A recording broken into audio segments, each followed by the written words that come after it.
Welcome all of you. So in this video I would like to talk about the structure of zodiac. So before going into the nakshatra level karma, I thought of discussing the structure of zodiac for better understanding. In my previous videos I have tried to introduce DNA astrology and its basics, and in the initial video, the first video, I have introduced the purpose of DNA astrology, and then subsequently I have discussed the karma of every zodiac, how every zodiac carries certain karma. So before getting into more details of DNA astrology, I thought of discussing the structure of zodiac, which will help us to understand things better. So in Kalpurush Kundali, if you observe, I am presenting here South Indian style astrology chart. So we have got 12 houses here, starting from Aries to Pisces, and Aries, Leo and Sagittarius, they are having a fiery nature with number 159. The fire is the aspect. Among the Panchabhutas, 5 Panchabhutas, we have in zodiac houses representing fire, earth, air and water. Space has no provision here. So 4 elements were given, 3 houses. So Aries will have a fiery sign, fiery nature, Leo and as well as Sagittarius. And Taurus will have earth sign, earth nature, that is called Prithvi Tattva. So Taurus, Virgo and Capricorn will have the earth nature, and Gemini, Libra and Aquarius will have airy nature, Vayu Tattva, and finally Cancer, Scorpio and Pisces will have watery nature, so Jala Tattva. So every zodiac sign has got specific Tattva, and based on the Tattva also we can say something about their nature of the native's nature can be predicted to some extent, how they will be. So here oftentimes people they have some trouble in memorizing the sequence of stars and the sequence of houses in their padas. So I thought this video will help all of us to get some tips to understand, to say memorize the chart and its contents, so in an easy manner.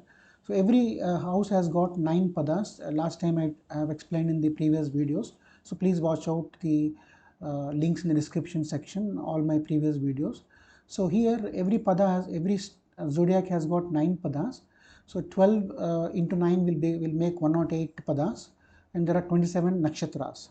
So this is I have made list of nakshatras here. So so out of say 108 padas, first 4 houses, okay, will have 36 padas. Then we have 3 cycles, Aries, Taurus, Gemini, Cancer. That means fire, earth, air and water, and the cycle will continue, will repeat again in the same order, fire, earth, air and water, and similarly again fire, earth, air, water for the 3rd cycle. So every cycle has got 36 padas, and every cycle has got 9 nakshatras.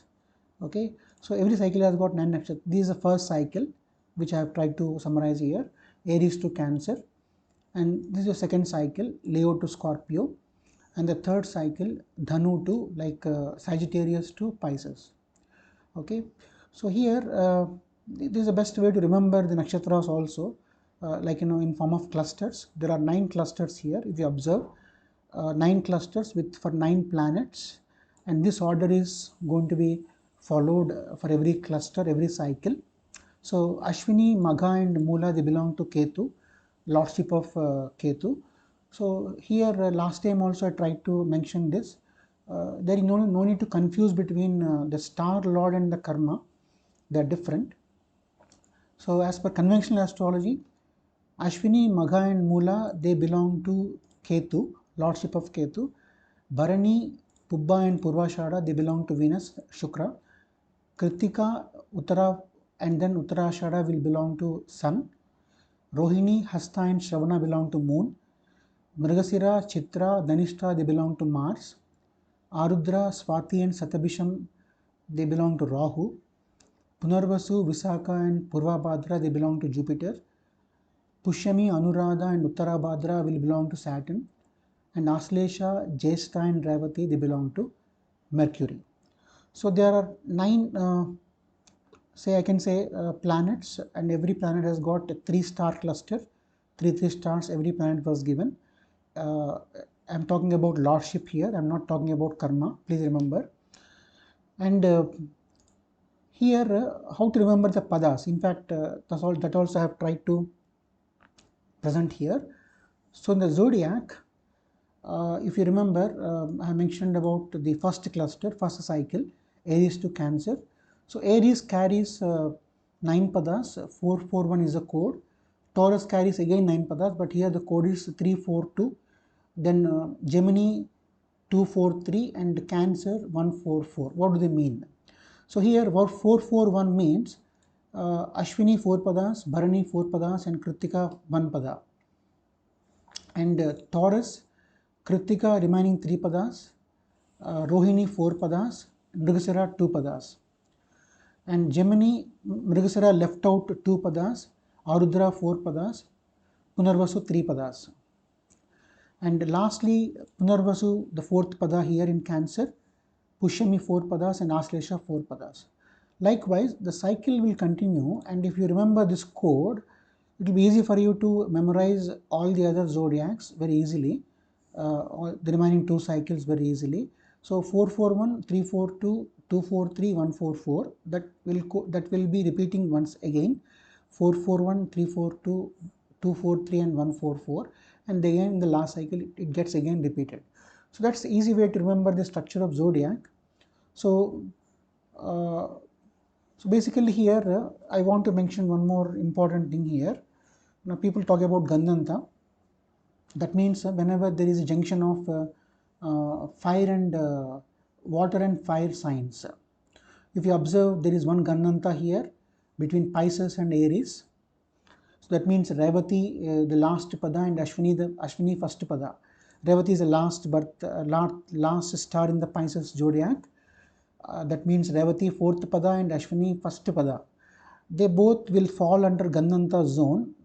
This is the zone between Pisces and Aries. That is first Gandanta. And then there is one more second Gandanta between Cancer and Leo. Cancer is a water sign and Leo is a fiery sign. So Cancer, here we will have Aslesha, the last pada of Aslesha, and Magha, the first pada of Leo. So they come under the Gandanta zone. Okay. Then the final Gandanta between Scorpio and Sagittarius, that will be Scorpio, we will have Jyestha 4th pada, and Mula the first pada. So that is another Gandanta. That is actually, there are 3 Gandantas because of the 3 junctions. So there is a junction between fire sign and water sign. That junction, water sign and fire sign, I'm sorry, water sign and fire sign. So that junction is called Gandanta junction.